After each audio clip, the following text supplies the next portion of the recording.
लेकिन उनको क्या मालूम कि ये इजहार के हत्ते चढ़ गया और अब इससे कितने पौधे बनेंगे ये मैं खुद नहीं जानता।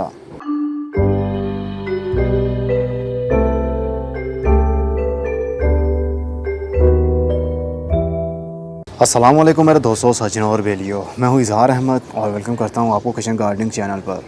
सुबह सुबह मैं बच्चों को स्कूल छोड़ने के लिए बाहर निकला तो गेट के बाहर ये एक लंबा सा डंडा पड़ा हुआ था। ये लंबा सा डंडा एलिफेंट ईयर का एक मेन स्टेम है, मतलब मेन उसका एक तना है।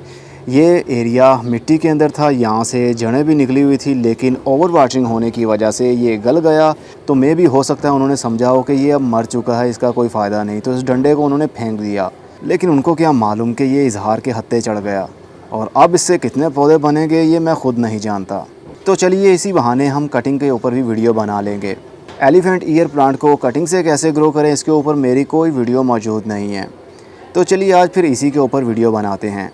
एलिफेंट ईयर काफ़ी लंबा पौधा बन जाता है, काफ़ी टॉल हो जाता है, नीचे से वो एम्प्टी होता जाएगा। जिस तरह के ये एक लंबा सा पौधा होगा और इसकी कोई भी साइड से ब्रांच, मतलब कि इसकी ब्रांच तो निकलती ही नहीं है, यहाँ से साइड से कोई भी इसका पप वगैरह नहीं निकला होगा जिसको हम काट के सेपरेट कर सकें, और इसका वैसे भी निकलता भी नहीं है। ये डंडा ज़्यादा लंबा हो जाए तो काफ़ी डी शेप भी दिखता है, इसलिए टाइम टू टाइम इसकी कटाई करनी पड़ती है। और जो कटाई मतलब जो कटिंग हमसे बचती है उसको एज आ कलम हम ग्रो करें तो हमसे कितने सारे पौधे बन सकते हैं। ये करीब 7 से 8 इंच या 10 इंच का ये डंडा होगा। इसको मैं लगाने वाला हूँ एज आ कलम। एज आ कलम लगाने के लिए ज़्यादा लंबा डंडा हमने नहीं लगाना, सर्वाइव करने के चांसेस बहुत ही कम रहेंगे उसके, इसलिए छोटी सी कटिंग लगाएंगे तो ज़्यादा अच्छा रिज़ल्ट आप पा सकते हैं। उल्टा और सीधा ये तो आपको देखना पड़ेगा कि इसका कौन सा उल्टा है और कौन सा सीधा।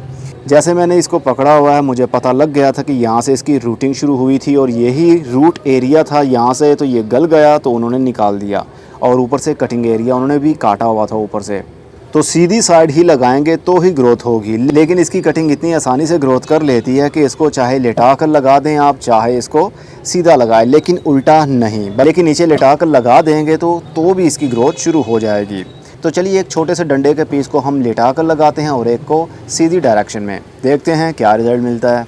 ऐसे पौधे जो लकड़ी ना बनते हों और सॉफ्ट वुड ही रहते हों, नरम लकड़ी रहते हों, उनके अंदर ज़्यादा पानी मौजूद रहता हो, तो सबसे पहले जो कटिंग एरिया हो उसको 24 घंटे के लिए शेडी एरिया में ड्राई करना पड़ता है। तो चलिए फिर मैं इसको हाफ़ कर लेता हूँ।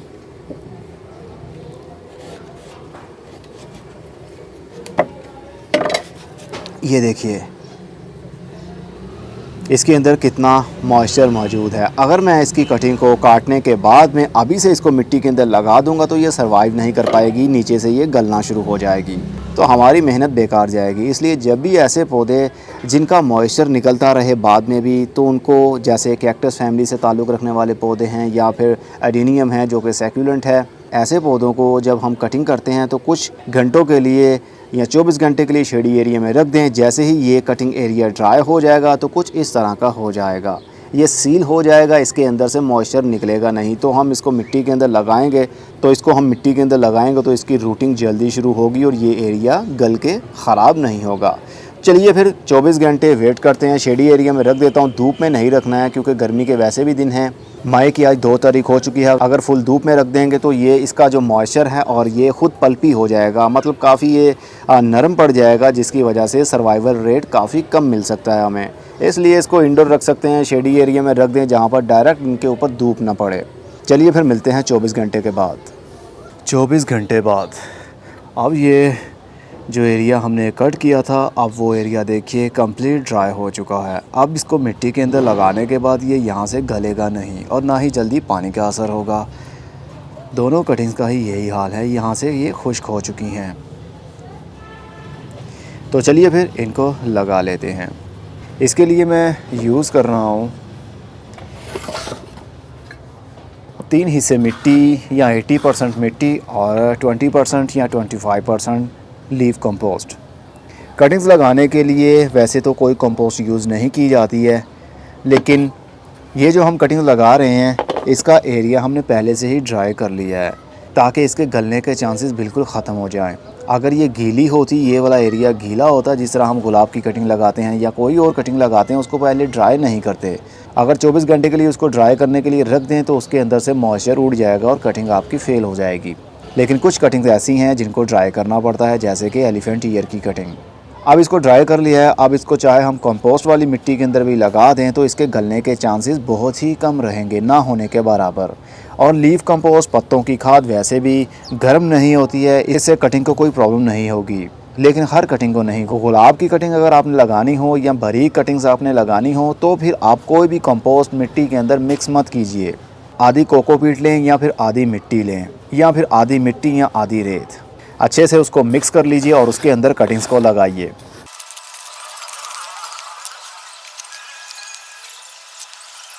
अब हम एक कटिंग को लेंगे जैसा कि ये वाली, और यहाँ से इसकी रूटिंग पहले से ही शुरू थी जहाँ से ये गल गया था, लेकिन अब ये यहाँ से कंप्लीट ड्राई है, इसलिए हम इसको इसी तरह मिट्टी के अंदर लगाएंगे और करीब 3 से 4 इंच इसको मिट्टी के अंदर दबा देंगे। मैं मिट्टी का गमला यूज़ कर रहा हूँ। ओके जी, अब हम दूसरे वाले को लगाएंगे।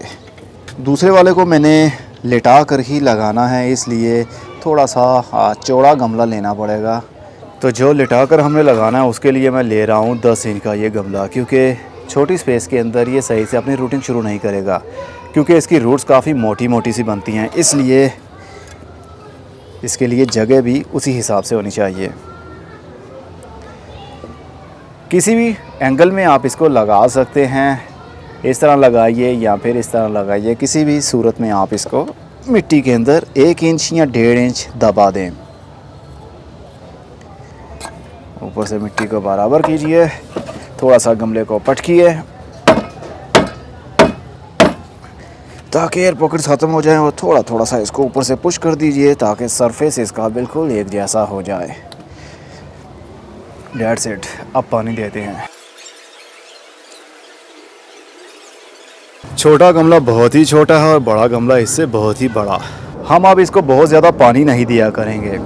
ऐसा नहीं है कि डेली आपने पानी इसको देना है। अगर ज़्यादा पानी देंगे, क्योंकि इसका पत्ता तो कोई है नहीं और ना ही कोई रूट है, तो ज़्यादा पानी देने की वजह से ये गल जाएगा, तो मेहनत करने का फ़ायदा नहीं है। इसलिए इसको सिर्फ हल्का सा पानी देना है। 100 में से सिर्फ 10% इसके अंदर मिट्टी में पानी होना चाहिए। वो भी आपने तब पानी देना है जब इसका सरफेस एरिया ऊपर से ड्राई होगा। इसको मैं शेडी एरिया में रखने वाला हूँ जहाँ पर धूप नहीं आती। फुल धूप में पानी बार बार ड्राई हो जाएगा, इसलिए बार बार पानी देने की वजह से टेम्परेचर में फ़र्क पड़ जाता है, जिसकी वजह से कटिंग गल सकती है। इसलिए इसको मैं शेडी एरिया में रखूँगा जहाँ पर सूरज की सिर्फ रोशनी आती है पूरे दिन के लिए, ना कि डायरेक्ट धूप। तो देखते हैं कितने दिनों में इसकी शूट शुरू होती है और कितने दिनों में इसकी। तो आप मेरे साथ रहें। आज मई की 3 तारीख हो चुकी है। 18 दिन बाद एलिफेंट ईयर के जो हमने डंडे लगाए थे, जो 2 कटिंग्स जो लगाई थी, उनकी ग्रोथ देखते हैं शुरू हुई या नहीं। 18 दिन का ये रिज़ल्ट, और कटिंग थोड़ी थोड़ी सी हमें लग रहा है जिस तरह ये ड्राई हो रही है, लेकिन कोई बात नहीं। ये ज़रा देखिए, इसका एक बर्ड भी लग रहा है, उग रहा है। यहाँ से ग्रीन ग्रीन एरिया आपको जो दिख रहा है, यहाँ से इसकी शूटिंग शुरू होने वाली है कुछ ही दिनों में। इसके नीचे आई थिंक रूटिंग भी शुरू हो चुकी होगी, लेकिन इस स्टेज पर हमने इसको ज़्यादा पानी नहीं देना, नहीं तो हमारी कटिंग ही नीचे से गल जाएगी। और जो लिटा कर लगाया था हमने बड़े गमले के अंदर, उसकी अभी तक कोई शूट बाहर नहीं निकली है, लेकिन ये देखिए इसकी रूटिंग शुरू हो चुकी है। ये देख सकते हैं आप, ये है इसकी रूट, ये भी है इसकी रूट, और छोटी छोटी सी काफ़ी सारी रूट्स हैं जो कि आहिस्ता आहिस्ता से मिट्टी के सरफेस के ऊपर आना शुरू हो गई हैं। बहुत जल्द मुझे लगता है यहाँ से ये इसका शूट कोई निकलेगा जो मिट्टी को फाड़ कर उससे बाहर निकल आएगा। ये कितने दिनों में निकलता है ये तो हमें अभी मालूम नहीं है। बहरहाल 18 दिन का ये रिज़ल्ट है। अभी गर्मी काफ़ी है। मई की आज 21 तारीख हो चुकी है। अभी इसके सरफेस की गोडी भी मैं नहीं कर रहा हूँ, क्योंकि ये देख सकते हैं ग्रीन ग्रीन मॉस उगी हुई है, काई उग रही है, लेकिन मैं नहीं चाहता कि गोडी करते टाइम मैं कोई रूट इसकी डैमेज कर दूँ जब तक कि इसकी शूट बाहर नहीं निकल आती। पानी का मॉइस्चर हल्का सा बना रहना चाहिए, ज़्यादा पानी नहीं देना और ना ही इसको कंप्लीट ड्राई होने देना है। तो चलिए फिर इसकी शूट जल्दी से बाहर निकालते हैं। 21 दिन बाद अब हमारे इस डंडे की ग्रोथ शुरू होने के बहुत ही करीब है। ये वाला देख सकते हैं पॉइंट यहाँ पर बन चुका है, एक बर्ड निकल आया है। यहीं से इसके पत्ते का आगाज़ होगा, यहीं से एक नया पौधा बनेगा। हो सकता है फ्यूचर में और भी कहीं जहाँ से कोई ना कोई बर्ड निकल ही आए, लेकिन फ़िलहाल के लिए हमें एक ही नज़र आ रहा है, तो इसलिए उसी पर फोकस रखना पड़ेगा हमें। बस इसको हमने बहुत ज़्यादा पानी नहीं देना है, मिट्टी हल्की सी नम होनी चाहिए, बहुत ज़्यादा पानी नहीं। और जो मिट्टी के अंदर हमने लेटा कर लगाया है उसकी भी ग्रोथ शुरू हो चुकी है। ये देखिए ये वाला एरिया, ग्रीन एरिया, यहाँ से इसका नया पत्ता निकलेगा, यहीं से इसकी बडिंग शुरू होगी। और अभी ये रूट्स भी आप देख सकते हैं, रूट्स तो मिट्टी के ऊपर, सरफेस के ऊपर आ रही हैं। डंडा थोड़ा सा लंबा था, may be 2 inch, may be 3 inch का हो सकता है, या इससे ज़्यादा था। तो फ़िलहाल के लिए अभी तक तो एक ही ग्रीन पॉइंट हमें नज़र आ रहा है। हो सकता है फ्यूचर में कुछ दिनों के बाद में और भी ग्रीन पॉइंट्स हमें नज़र आएँ ताकि वहाँ से ज़्यादा ब्रांचेस बन सकें। तो चलिए फिर इसको थोड़ा सा और बड़ा करते हैं। 32 दिन बाद हमारे बड़े गमले के अंदर जो हमने लेटा कर एक डंडे को लगाया था उसकी काफ़ी जगह से शूटिंग शुरू हो रही है। एक तो ये रही, सेकंड ये छोटी सी है, और थर्ड वाली ये है। मिट्टी को देखिए फाड़ कर उसने अपनी शूट को बाहर निकाला, और एक इस जगह से भी बाहर निकल रही है। मैंने मिट्टी की गोडी की ही नहीं, गर्मी भी बहुत ज़्यादा है, पानी देने के बाद में जब धूप पड़ती है उसके ऊपर तो ग्रीन काई उगने लगती है। मैंने अभी तक इसको कोई गोडी नहीं की, तो मिट्टी काफ़ी सख्त भी हो चुकी है, लेकिन कोई बात नहीं, अभी भी हम इसकी गोडी नहीं करेंगे। अभी पानी की काफ़ी कमी है, इसको पानी का मॉइस्चर हर वक्त मिलना चाहिए। लेकिन कभी कभी ड्राइनेस भी काफ़ी अच्छी रहती है पौधे की ग्रोथ के लिए। एक्स्ट्रा पानी खुश्क हो जाए तो पौधे की ग्रोथ अच्छी रहती है। तो ये देखिए मिट्टी से अब बाहर ये वाला एरिया निकला हुआ है। ये वाला डंडा जो हमने लगाया था मिट्टी से अब बाहर निकला हुआ है। उसकी रीज़न ये है कि पानी का थ्रो होने की वजह से मिट्टी हट जाती है, लेकिन कोई बात नहीं, शूटिंग तो इसकी शुरू हो चुकी है। चलिए थोड़ा सा इसको कवर कर देते हैं। और जो दूसरा पौधा था, जो छोटी कटिंग थी, उसकी यहाँ से ग्रोथ शुरू हो रही थी, लेकिन अब ये पीला हो गया है यहाँ से एरिया। पता नहीं यहाँ से इसकी शूटिंग शुरू हो पाएगी या नहीं। और इसके अलावा ये देखिए, एक ये और एक ये, यहाँ से भी 2 जगह से इसके बर्ड निकलने की कोशिश में हैं। देखना ये है कि ये ग्रोथ कर पाएगा सही या नहीं। ये देखिए एक ये भी नज़र आ रहा है मुझे, और ये एक छोटा सा ऊपर भी है। 4 से 5 जगह से ये अपनी शूट्स को निकालने के चक्कर में हैं। पानी का मॉइस्चर बना रहना चाहिए। अभी इसको पानी की ज़रूरत है, थोड़ा सा मैं इसको पानी दूंगा और इसको इसी एरिया में रखूँगा जहाँ पर वो पहले पड़ा हुआ है, मतलब शेडी एरिया में। जून की आज 4 तारीख हो चुकी है, तो देखते हैं कब तक ये अपनी ग्रोथ को बढ़ाते हैं। तो आप मेरे साथ रहिए। 9 जून 2019, 37 दिन बाद हमारे ट्यूबर्स की काफ़ी हद तक शूट्स बाहर निकल आई हैं और अब तो पत्ते खिलने के करीब में हैं। कुछ दिनों में इनके पत्ते भी खिल जाएंगे और उसके बाद में हमें पता चलेगा कि ये कौन सी वैरायटी थी। क्या शाइन करने वाला एलिफेंट ईयर था? अगर शाइन करने वाला एलिफेंट ईयर हुआ तो बहुत ही खूबसूरत पौधा बनता है, उसके पत्ते काफ़ी शाइन करते हैं। और जो छोटा था उसका शूट बहुत ही छोटा सा है, पता नहीं ये निकल भी पाएगा या नहीं, लेकिन सब्र करना बहुत ज़रूरी है गार्डनिंग में। ये देखिए एक यहाँ से भी निकल रहा है। हमें बहुत सारी आइज़ इनकी नज़र आ रही हैं, लेकिन क्या वहाँ से शूट्स निकलेंगी भी या नहीं, या ये सिर्फ इसी तरह ड्राई हो जाएंगी, ये तो हमें वक्त बताएगा। सिर्फ हमारा काम है इनको थोड़ा थोड़ा सा मॉइस्चर ऑफ़र करते रहना, बहुत ज़्यादा पानी नहीं देना, नहीं तो ये गल जाते हैं। तो चलिए कुछ दिन और इंतज़ार करते हैं और देखते हैं क्या रिज़ल्ट मिलता है। तो आप मेरे साथ रहें।